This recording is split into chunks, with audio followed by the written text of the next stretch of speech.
enfocarse en el futuro, pero esto va a pasar. No sé si falta un mes, 2 meses, 4 meses, pero esto va a quedar atrás. Y decía, lo que a mí me obsesiona es qué podemos aprender de esta situación. Vivimos todos metidos en una inercia, eh, y es muy rara vez nos paramos la pelota y nos paramos a preguntarnos si la vida que estamos viviendo es realmente la vida que queremos vivir. Esto es así porque nuestra vida está llena de hábitos. Hay un estudio de la Universidad de Duke que muestra que la mitad de las decisiones que tomamos cada día no son realmente decisiones. O sea, implican una decisión, pero es una decisión que nuestro cerebro toma de manera absolutamente inconsciente. Esos son nuestros hábitos, nuestra rutina, nuestra vida en piloto automático.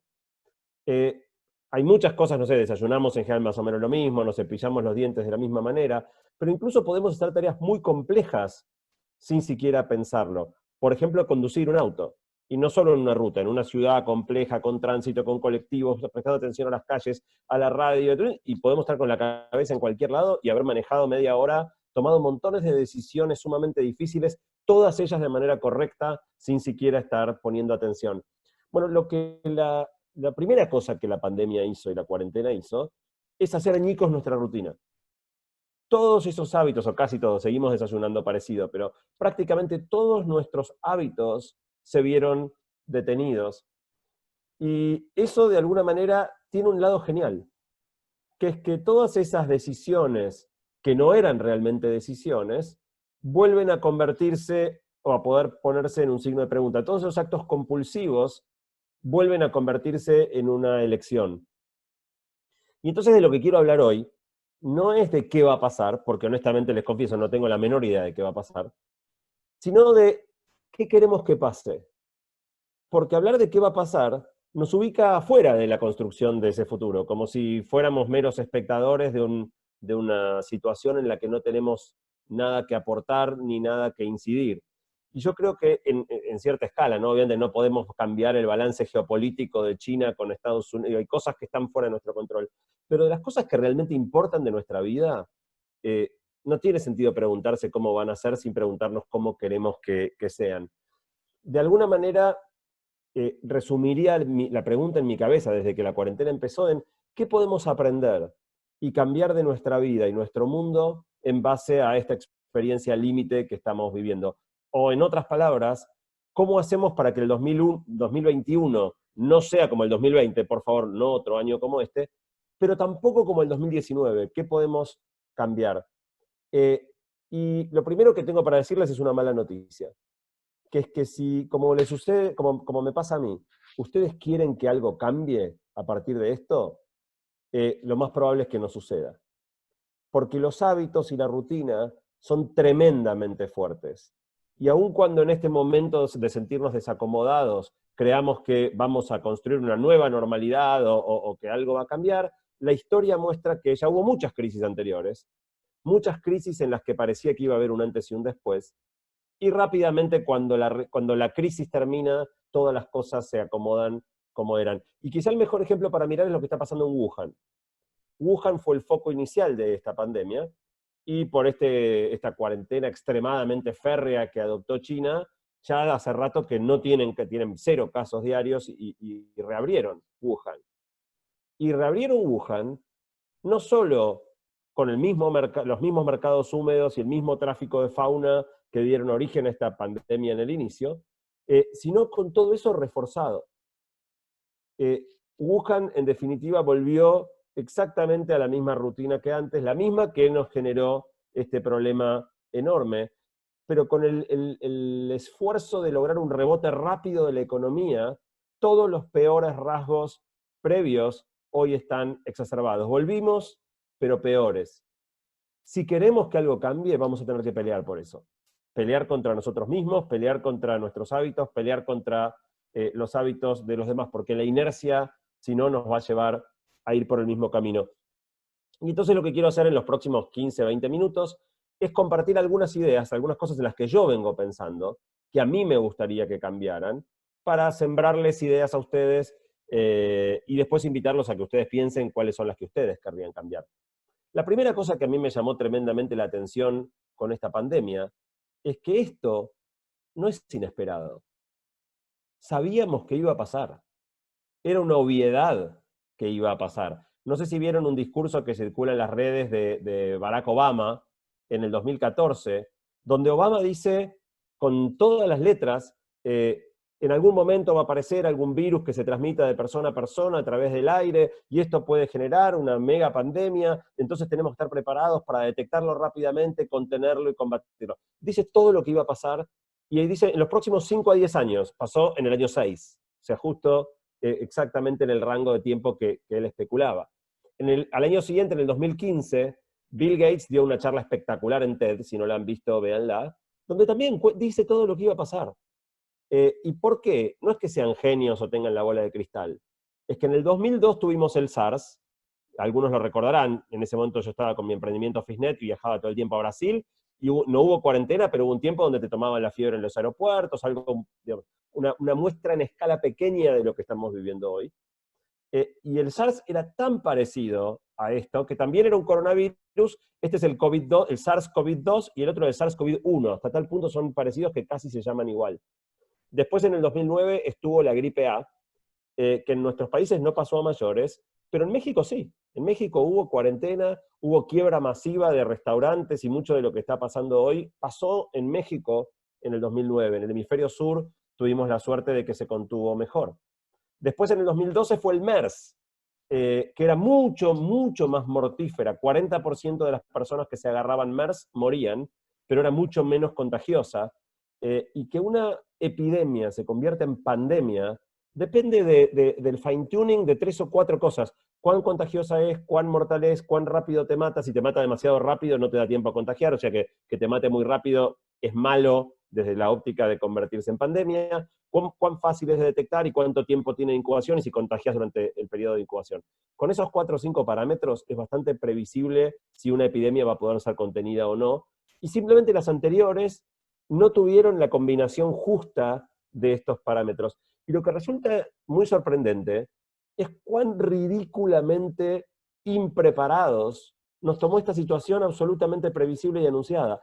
No solo a países como la Argentina, sabemos que los argentinos somos improvisados y no podemos hacer una sola cosa de largo plazo bien, pero tampoco Estados Unidos, tampoco Italia, tampoco España, tampoco Alemania, todos improvisando en la respuesta a un hecho que hace 6 años atrás el presidente de Estados Unidos decía, muchachos, se viene esto y hay que prepararse.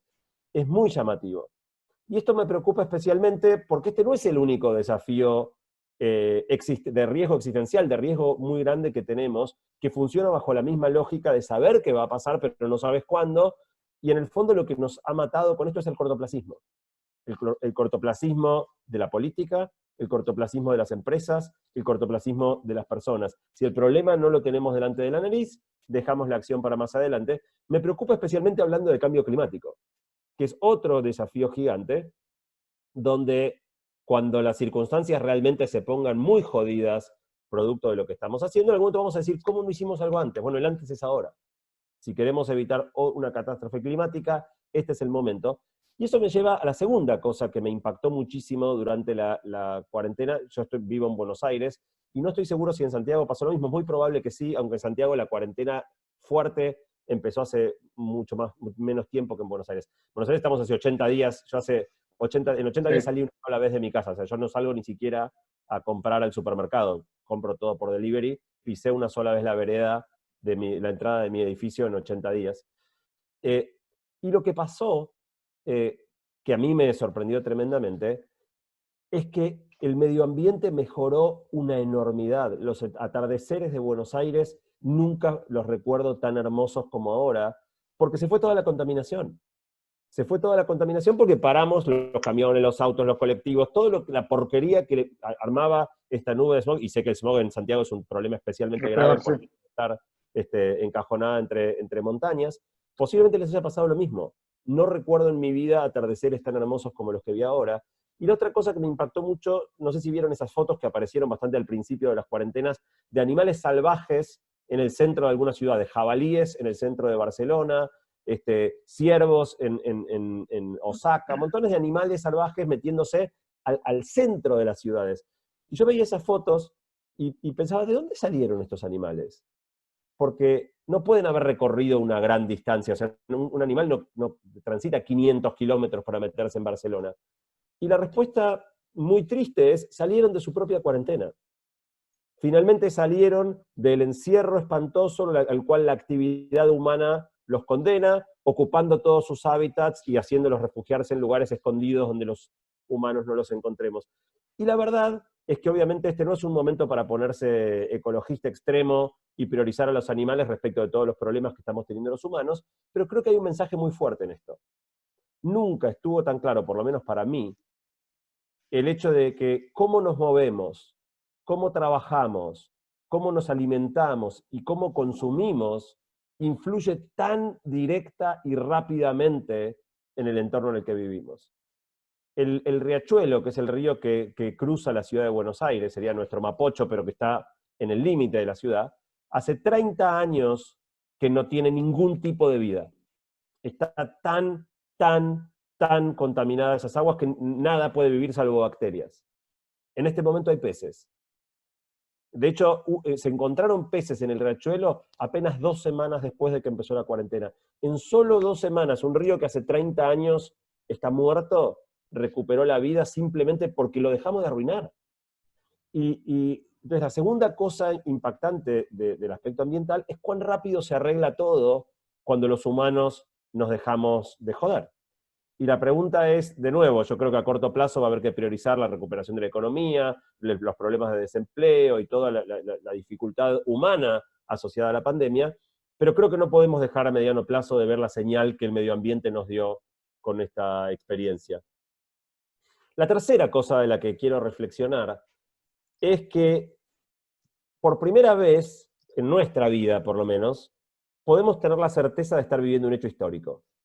O sea, los que vivieron la Segunda Guerra Mundial, pero seguro también, debían saber en ese momento que yo iba a estar en los libros de historia, pero por lo menos de mi vida yo no viví ninguna otra cosa que diga, esto va a estar en los libros de historia. Y ahora sí. Y la otra cosa que me llama tremendamente la atención de la reacción internacional a esto, es que este es el hecho más global de toda la historia de la humanidad. Nunca había pasado como ahora que todo el planeta esté enfrentando el mismo desafío al mismo tiempo. Y esto es producto de mucha más movilidad, de la globalización real, y de las comunicaciones, porque aparte sabemos que lo que está pasando ahora en Bangladesh, con la cantidad de casos cada día y la cantidad de muertos, todos sabemos lo que está pasando en el mundo. Y frente al hecho más global de toda la historia de la humanidad, reaccionamos de la peor manera, fraccionándonos y adoptando decisiones absolutamente contradictorias entre los diferentes países. Tenemos un país como Brasil, que desafió todas las precauciones sanitarias y un presidente que incluso alardeaba de mostrarse públicamente, y todavía ayer aparecía en la televisión en medio de manifestantes sin barbijo, mientras Brasil ya tiene más de 30.000 muertos y más de medio millón de infectados detectados, lo más probable es que tenga varios millones de infectados considerando los asintomáticos. Países que adoptaron una postura intermedia, como puede ser Chile, de una cuarentena selectiva, tratando de contener y cuidar. Países como Argentina, que adoptaron la postura extrema contraria.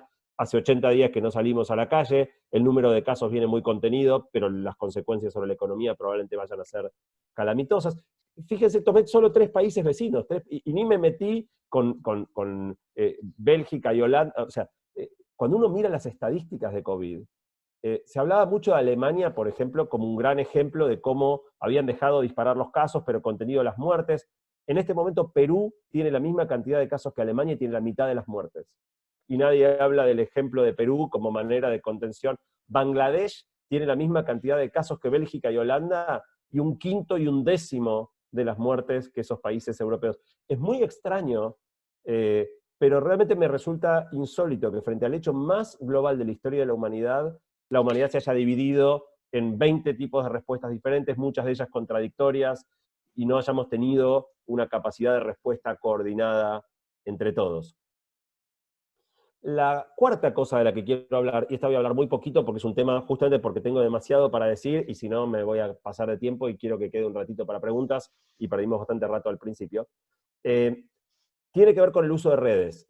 El tema que yo más vengo investigando en mi faceta de investigador tecnológico es lo que nos está pasando con estos malditos aparatitos, mi último, bueno, no se ve porque estoy con el coso, pero este es mi celular. Ahí se ve.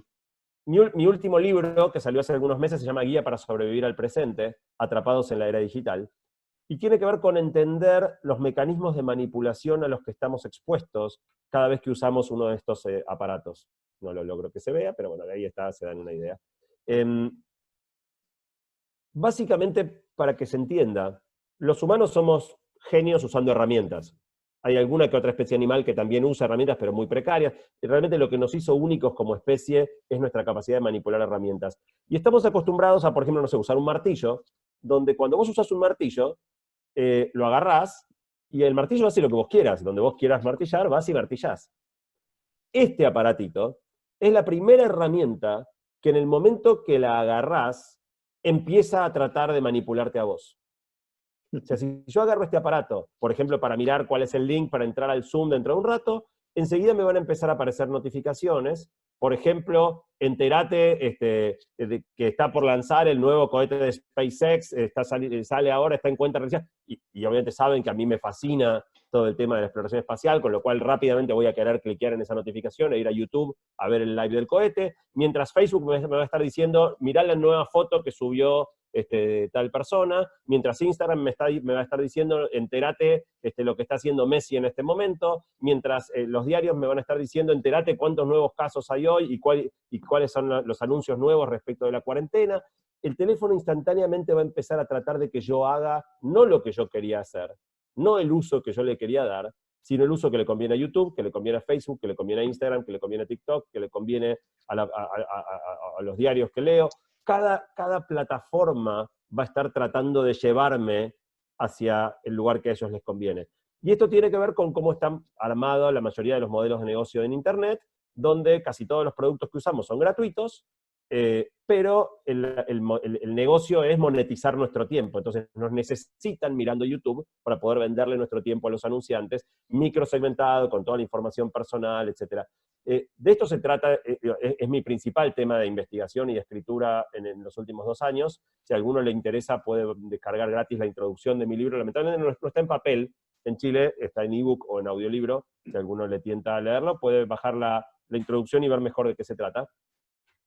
Pero es muy importante que entendamos cómo funcionan estas cosas, porque el gran problema que tenemos hoy es que estamos enfrentando compañías sumamente sofisticadas, brillantes, que tienen los mejores data scientists del mundo, que nos conocen mejor de lo que en muchos casos nos conocemos nosotros, y usan esa información en algunos usos que a veces son menos preocupantes, por ejemplo la segmentación de avisos. Mucha gente dice, bueno, está bien, pero bueno, si yo le digo a un amigo por WhatsApp que quiero ir a Brasil, y me empiezan a aparecer por todos lados avisos de que quiero ir a Brasil, avisos de pasajes a Brasil, hoteles en Brasil, me están ayudando, no tengo problema que sepan de mí si lo usan para ayudarme. Bueno, la gran mayoría de los usos ni siquiera te enteras y no son para ayudarte. Y les voy a poner un ejemplo de algo que pasó hace un tiempo atrás con Uber. Ustedes saben que Uber, el precio que te cobra cada viaje es muy difícil, es impredecible. O sea, depende de un montón de factores, sabemos que son factores muy complejos, que tiene que ver los cuántos conductores, cuánta demanda, si llueve, si hay algún concierto cerca. La realidad es que uno como usuario no tiene ninguna visibilidad a cómo está calculado el precio. Entrás, mirás y ves que te tocó. Bueno, hace unos años se descubrió, cuando vos instalás una app en el teléfono, el app puede saber muchas cosas de vos, pero también puede saber muchas cosas del teléfono. Un periodista en Estados Unidos descubrió que lo que Uber estaba haciendo es mirar cuánta batería te quedaba, y si estabas en estado crítico con batería para unos pocos minutos, te rompía la cabeza con el viaje. ¿Por qué? Porque no tenías tiempo de empezar a entrar a Lyft o a Cabify o a otras alternativas. Y en el fondo, si lo pensás es obvio, porque ¿cómo pasó eso? No es que hay un genio maligno en Uber que dice aprovechémonos de los usuarios y rompámosle la cabeza cuando tienen poca batería. No, estas compañías hacen todo con algoritmos, o sea, operan en una escala donde ya las decisiones no las toman seres humanos. Entonces, alguien en Uber le dice a un algoritmo de Deep Learning, maximizame el profit de cada viaje. Y el algoritmo empieza a hacer pruebas, a tuiquear, a investigar miles de variables, para entender la sensibilidad precio de cada usuario. Y el low hanging fruit, lo que rápidamente cualquier algoritmo va a encontrar, es que cuando tienes poca batería te pueden romper la cabeza. Entonces, esto se salió en Estados Unidos, se armó un escándalo, Uber lo deshabilitó, hoy ya no pasa, pero ¿cuántas más similares, cuántas otras cosas habrá donde, gracias a conocimiento que las plataformas tienen y nosotros no sabemos que tienen, están aprovechándose de nosotros sin que siquiera nos demos cuenta? Y para terminar, y que nos quede algo de tiempo para preguntas, me dejé para el final el cambio más importante que esto generó, que es un cambio en nuestro ritmo de vida. O sea, definitivamente, o sea, yo en los 2 meses que llevo acá adentro, tendría que haber hecho 2 viajes por América Latina, un viaje a Estados Unidos y un viaje a Japón. Nada de eso sucedió. Tenía varios viajes por Argentina, nada de eso sucedió.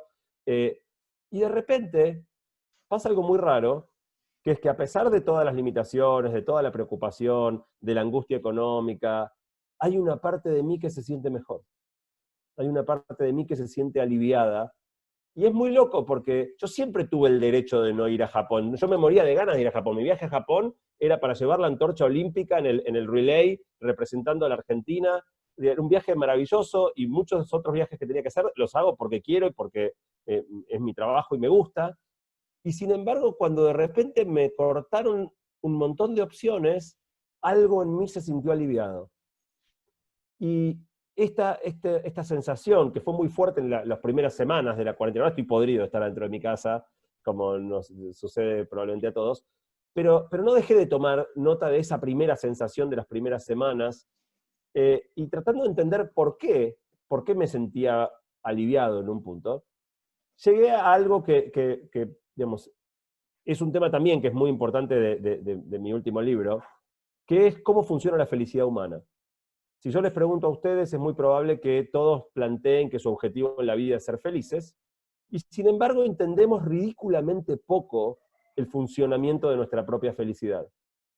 Básicamente el mecanismo que tenemos es, tomamos decisiones hoy en base a lo que creemos que nos va a hacer más felices mañana, pero somos malísimos haciendo esa predicción. Y hay muchos experimentos científicos que muestran, si yo te pregunto, ¿cuál opción te va a hacer más feliz? ¿A o B?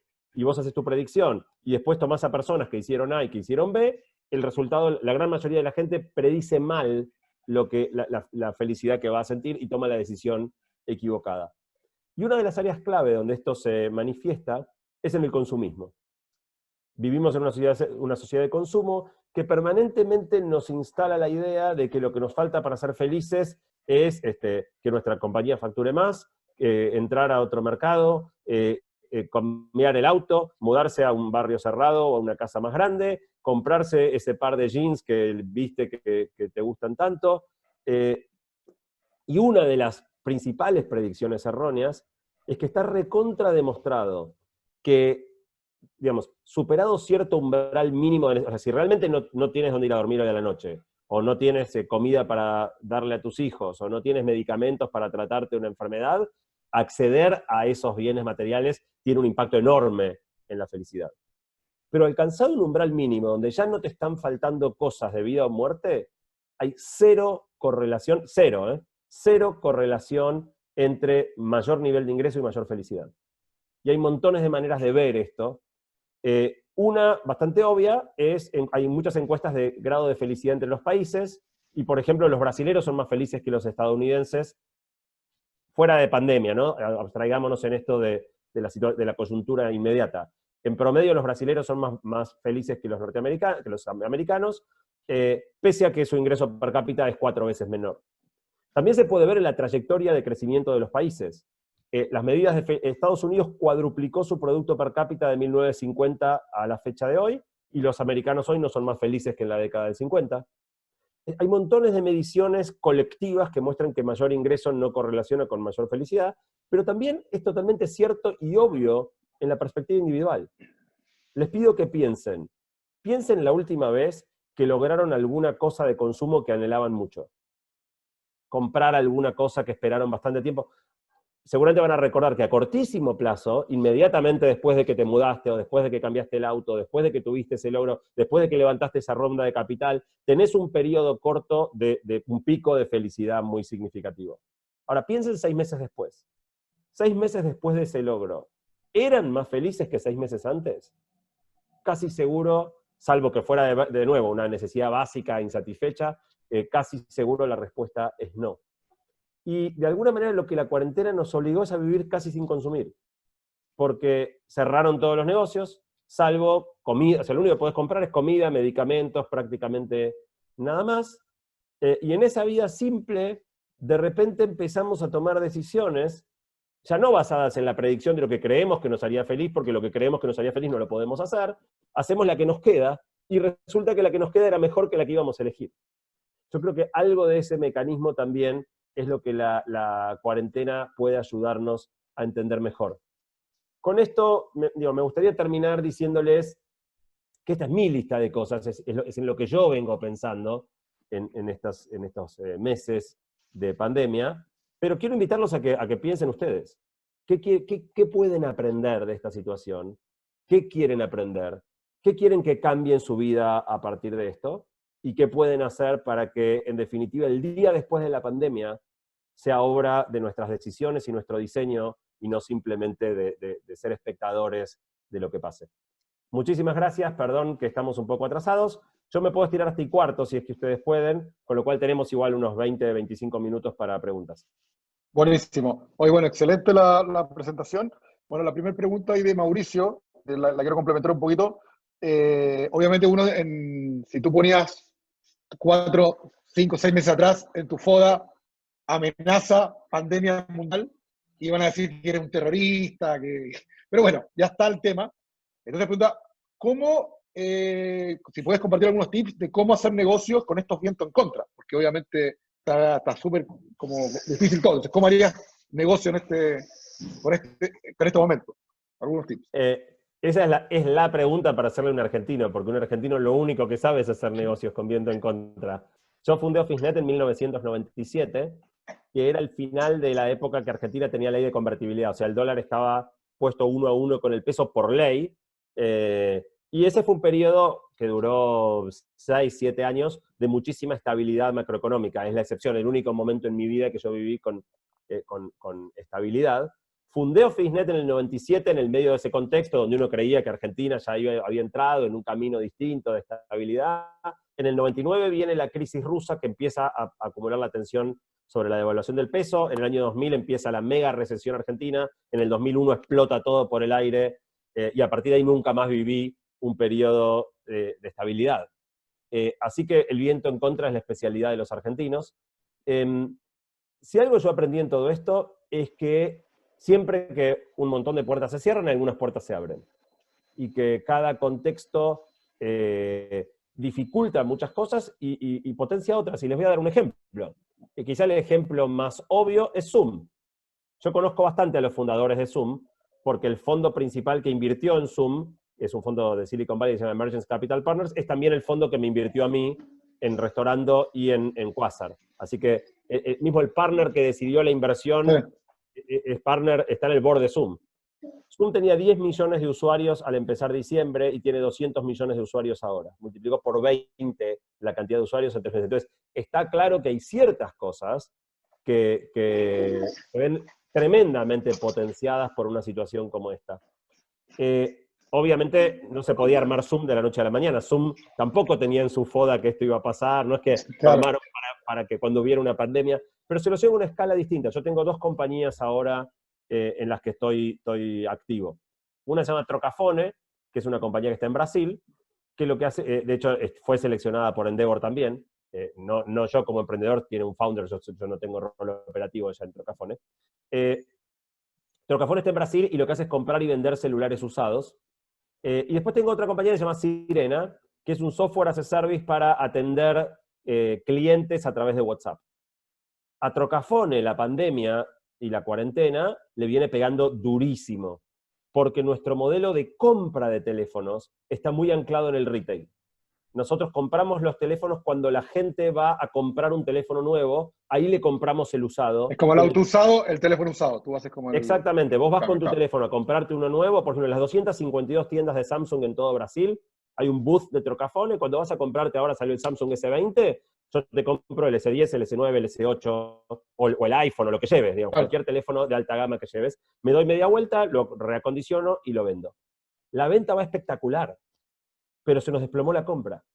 Y claro. no tenemos diseñado a corto plazo otro mecanismo de aprovisionamiento de teléfonos. Todavía tenemos stock porque nos movíamos con 2 o 3 meses, pero estamos entrando en un momento crítico. Sirena, por el contrario, ahora todas las compañías necesitan atender a sus clientes. O sea, los call centers que eran presenciales se movieron a remotos y buena parte de la atención al cliente se movió de teléfono o mail a WhatsApp. Entonces, todo esto que potenció la virtualidad, para Sirena es espectacular. Y en lo que va de la pandemia ya tuvimos 2 ofertas de compra de la compañía. Es absurdo, de nuevo, si me lo ponías en el FODA, en diciembre Claro. jamás me hubiera imaginado lo que crecimos en estos meses, no tanto como Zoom, no por 20, pero lo que crecimos en estos meses, tuvimos demanda de mercados que ni siquiera habíamos empezado a hacer business development, nos llegan los clientes sin que salgamos a buscarlos. Entonces, realmente cada contexto te potencia algunas cosas y te dificulta otras. Yo igual lo que Perfecto. creo, yo también lo que creo, es que no tiene sentido ser oportunista en el cortísimo plazo. O sea, yo no me voy a poner ahora a fabricar barbijos, porque la demanda de barbijos se acaba en 6 meses. O sea, esto va a pasar. Entonces, hay gente que sí, que tiene una postura muy de aprovechar, aprovechemos ya lo que hay para hacer ya. Yo cada vez que veo una oportunidad que se abre por la coyuntura, me pregunto cuánto dura. Y si dura demasiado poco, para mí, un emprendedor de alto impacto como busca Endeavor, digo, no puede ir atrás de la oportunidad de los próximos 3 meses. Está tratando sí de entender cuáles de estas tendencias van a quedar. Por ejemplo, yo creo que todo lo que es videoconferencia digo, en algún momento voy a volver a ir a Chile y dar una conferencia presencial, pero yo creo que va a haber muchas más conferencias. Digo, funciona esta metodología. Sí, Es claro. mucho menos costosa en todo sentido, mucho menos impacto ambiental. Entonces, mi pregunta Le puedes sería, poner ¿cuál es? porno también, ¿no? Sí. Le puedes poner que la otra no. La pregunta que yo me haría es, ¿cuáles de estos cambios van digo, algo va a volver para atrás, pero algo va a quedar? ¿Cuáles de estas tendencias que la pandemia potenció están para quedarse? Y entonces, ¿cuáles son las áreas donde de repente tenemos oportunidades que 6 meses atrás ni imaginábamos? Buenísimo. Oye, acá pregunta también Anet, que está en el sur de Chile, ¿qué tanto nos deshumaniza la tecnología? Si eres prioritario en este momento, ¿qué prácticas tienes tú personalmente en esta cuarentena? Tú que estás tan conectado con todo, y ¿qué prácticas estás teniendo tú con las redes sociales? ¿Cuánto nos deshumanizan? Realmente, a mí el tema me preocupa mucho. Me preocupa mucho. O sea, creo que las plataformas funcionan aprovechando mecanismos de adictividad de nuestro cerebro. No es una adicción con la fortaleza de la cocaína, por decir algo, pero sí es una adicción que se manifiesta en la angustia que sentimos cuando pasamos un rato largo alejados de las redes y del teléfono. O si te olvidas el teléfono, la sensación es desesperante. Y eso es, digamos, es producto de diseño. Yo di en el mes de noviembre una charla en TEDx Río de la Plata, que es de los eventos TEDx en la región, uno de los más grandes, hablando específicamente de esto. Los que tengan ganas, los invito a ver la charla y puedo profundizar muchísimo más. Pero voy a decir ahora 2 cosas que no están en la charla y creo que son las más prácticas que puedo recomendarles. La primera cosa que les quiero recomendar es que, voy a sacar un segundo ahora mi fondo para que se vea el teléfono. La primera cosa que les voy a recomendar es que desactiven todas las notificaciones de su teléfono. Mi teléfono no tiene ningún tipo de notificación. No prende luces, no emite sonidos, no vibra. Está constantemente, ahora lo voy a despertar, está constantemente en esta modalidad que es Do Not Disturb. Siempre el azulcito bueno, mi dedo ese, siempre está activado. O sea, mi teléfono no me puede molestar. ¿Por qué? Porque entiendo que las notificaciones no tienen como propósito notificarme. Tienen como propósito interrumpirme. Tienen como propósito distraerme. Tienen como propósito manipular mi conducta para que en vez de hacer yo lo que pensaba hacer, termine haciendo lo que le conviene a determinada plataforma. Entonces yo decido cuándo uso mi teléfono y para hacer qué. Si tengo ganas de ir a Facebook, voy. Pero no porque Facebook me esté tratando de tirar un anzuelo para que yo pique. Y todo este rato que estuve hablando con ustedes, no tenía lucecitas verdes que se me prendían Claro, de todos los WhatsApp que me estoy perdiendo o de todas las cosas que van pasando. Mi pantalla no se prende. Tiene sus contras. O sea, si alguien quiere llamarme por teléfono, mi teléfono no suena. nadie puede hablar conmigo, o sea, si quieren hablar conmigo me tienen que mandar un mensajito que diga, Santiago, necesito hablar con vos, ¿en qué momento podés hablar? Llámame a las 5 y yo a las 5 estoy atento para atender ese llamado. La segunda cosa que me Excelente. Sí. parece muy importante es, voy a ponerlo acá para que se vea, es limitar el tiempo de cada aplicación. Les voy a mostrar, voy a buscar alguna que esté acá, que haya estado usando y esté limitada. Si miran, por ejemplo, mi Instagram, ahí dice cuánto tiempo de Instagram me queda en el día. Voy a ver Twitter, si lo tengo abierto por acá. Ahí está Twitter. ¿Cuánto tiempo me queda de Twitter en el día? O sea, pones como lo que se hace con los niños, pero para ti. Te haces como un propio control parental. ¿A ti mismo? Se llama Digital Wellbeing, y hoy en Claro. día en las versiones más nuevas de Android y de iOS es parte del sistema operativo. No es para los niños, es para nosotros. O sea, nosotros tenemos un problema tan serio como los niños, Claro. y la razón por la que esto es muy importante es que antes el contenido que consumíamos tenía principio y fin.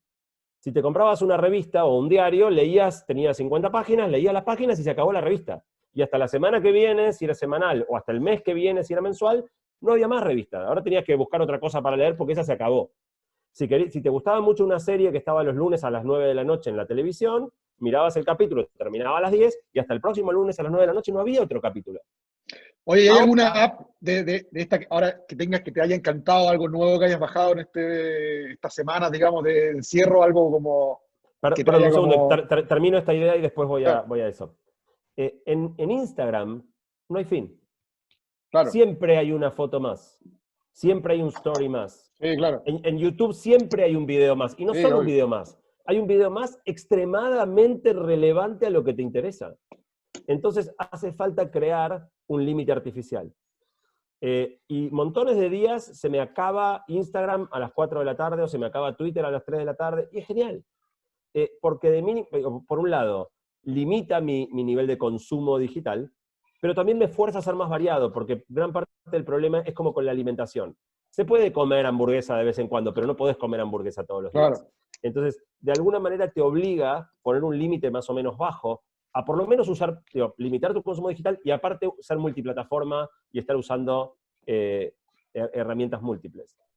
En cuanto a lo que decías, no, la verdad que no, o sea, te diría mi hallazgo más grande no es una app. Mi hallazgo más grande es que yo me propuse aprovechar la cuarentena para hacer mucha más actividad física. Todos los días a las 7 de la tarde cierro mi agenda y de 7 a 8 y media de la noche hago actividad física. Compré por Mercado Libre un banco de gimnasio, pesas, y ya tenía de antes una cinta de correr. Pero mi gran hallazgo son los videos de YouTube para fitness. Yo nunca en mi vida hice gimnasia. Y cuando empezó la cuarentena, yo hacía aeróbico en la cinta o trote en la cinta y pesas. Y a la semana de cuarentena la cinta se rompió. Después de 12 años, justo eligió el peor momento para Claro. romperse. Y tenía el desafío de hacer actividad física adentro de mi casa porque no se podía salir. Y alguien me recomendó los videos de YouTube para hacer clases de gimnasia. Y descubrí un mundo. Es increíble la variedad de cosas que hay para ejercitarse en tu casa. Y hoy tengo una triple rutina, porque se arregló la cinta de correr. Tengo un día que corro, un día que hago pesas y un día que hago diferentes variantes de gimnasia frente al televisor con un profesor, en general Claro. en el Reino Unido, en Camboya, en cualquier lugar del mundo, haciendo clases de gimnasia. Y la verdad que eso fue un hallazgo para mí, ¿no? Nunca había usado internet para eso.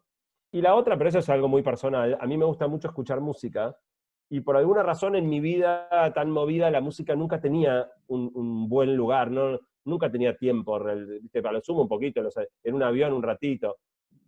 Y en la habitación donde tengo la cinta de correr tengo un televisor que tiene un home theater que suena muy bien y que nunca se me ocurrió usarlo para escuchar música. Y entonces empecé a usar también YouTube como manera de escuchar música en un equipo mucho mejor que el que normalmente escucho. Claro. Y me volvió un momento súper disfrutable del día. En general, cuando hago actividad física, también escucho música que me gusta, en un muy buen equipo de música. Miro recitales de bandas que nunca había visto en vivo. Qué sé yo, fui encontrando Claro, cositas tienes para tiempo hacer, ahora. aprovechando. Pero de nuevo, sin notificaciones. O sea, yo estoy decidiendo qué quiero hacer, en qué Claro. momento quiero hacerlo. Oye, dos preguntas más. Bueno, buenísimos los tips. Lo que sí, yo no sacaría las notificaciones del Schoolnet, que es la información de tus hijos, todo que el colegio te manda, así que pueden sacarlas todas menos esa. Oye, acá, Ok. Fede Greve pregunta, mira, interesante. Dice, me encanta lo positivo, pero soy más escéptico. ¿No será que volveremos a lo mismo dada nuestra naturaleza humana? Un poquito lo que decías tú. Es como los memes del año nuevo, de las cosas que vamos a cambiar, o como el alcohólico que deja de tomar, se siente fantástico, pero tarde o temprano vuelve a tomar por el placer de corto plazo que lo produce. ¿Cómo se evita eso?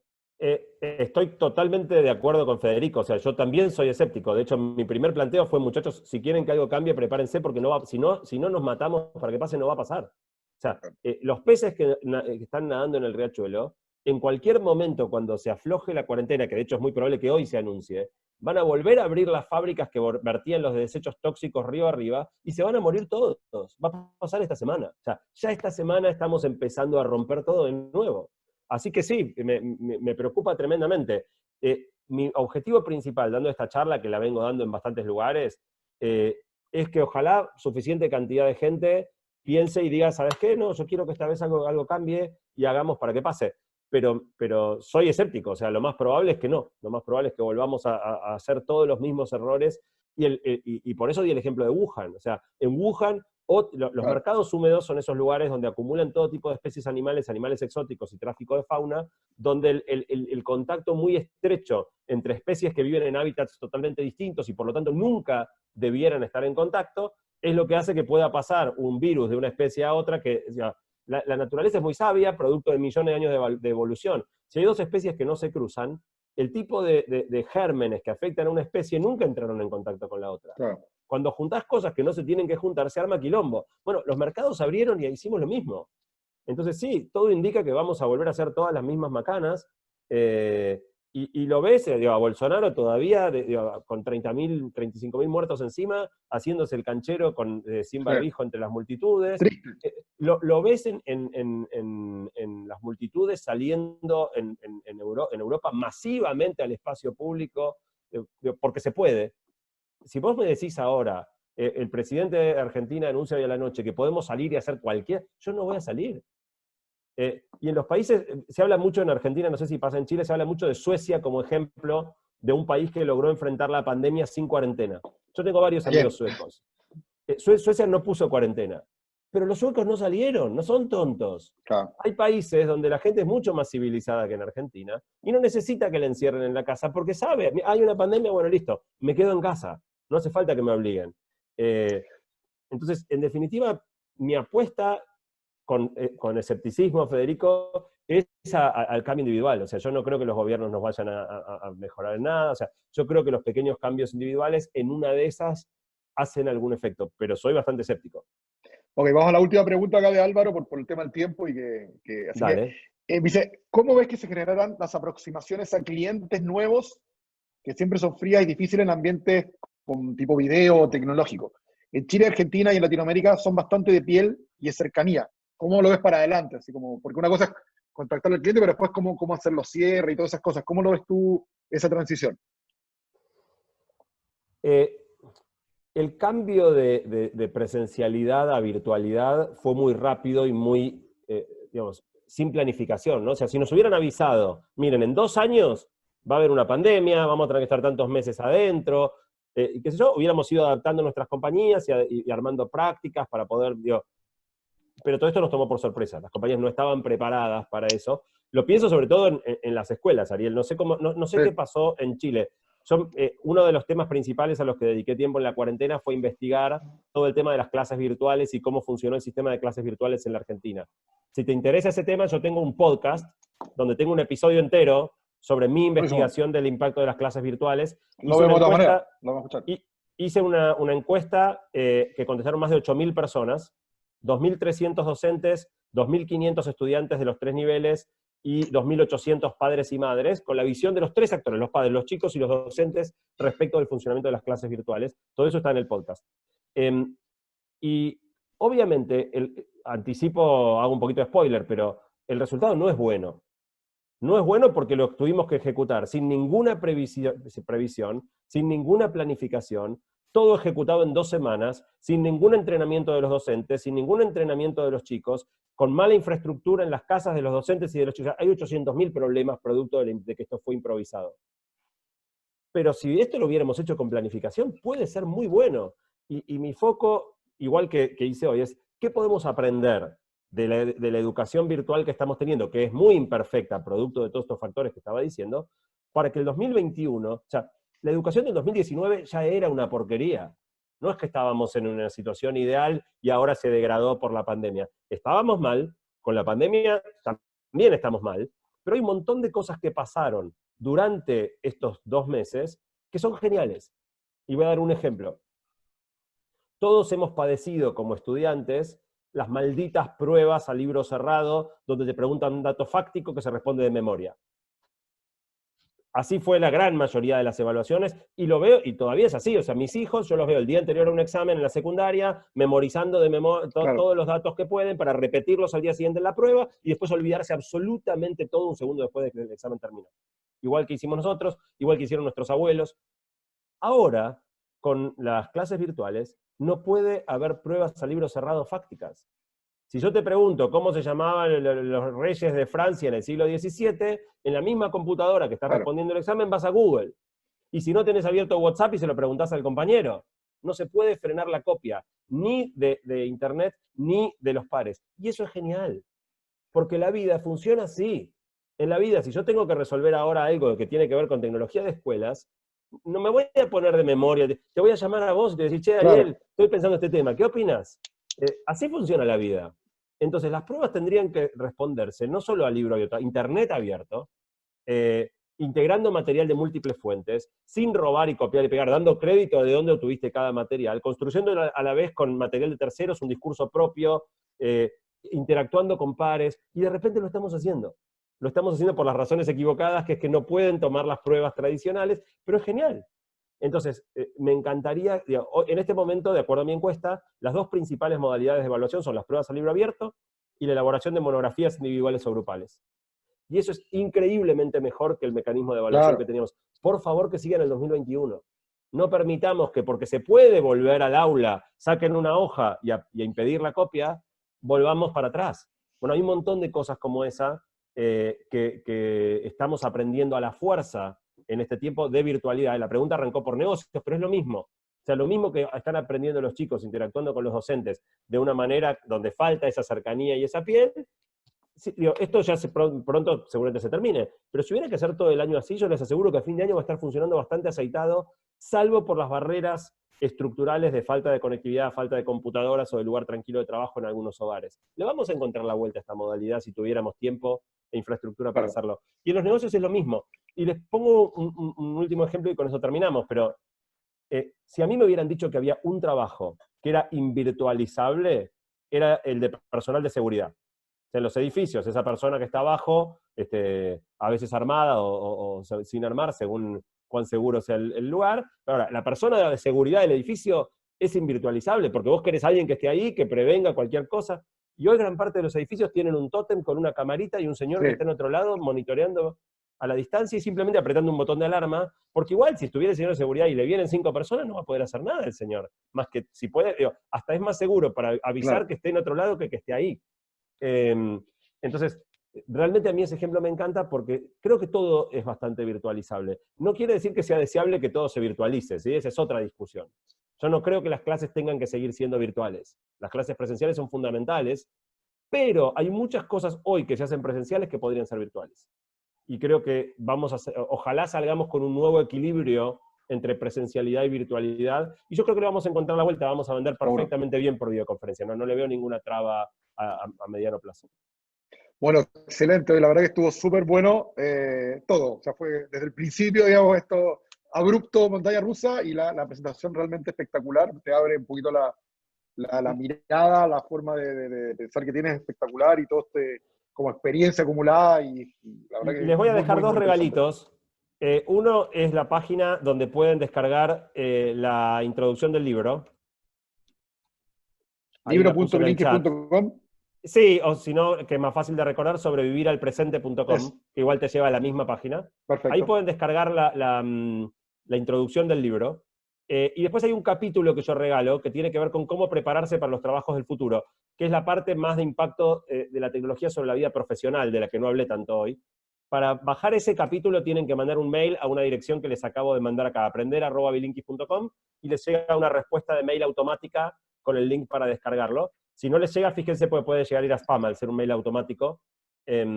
Pero tanto yendo a esa página como mandando un mail a esa dirección, los que tengan ganas pueden bajar algo de material. Y después los invito a los que quieran escuchar el podcast. El podcast está en Spotify, está en Google Podcast, Apple Podcast o en mi página también, radio.bilinkis.com. Excelente. Bueno, muchas gracias y ojalá te tengamos, aunque sea virtualmente, de nuevo más adelante y poder ver otros temas que la verdad estuvo súper entretenido. Muchas gracias. Muchísimas gracias a ustedes por la invitación. Un abrazo. Nos vemos.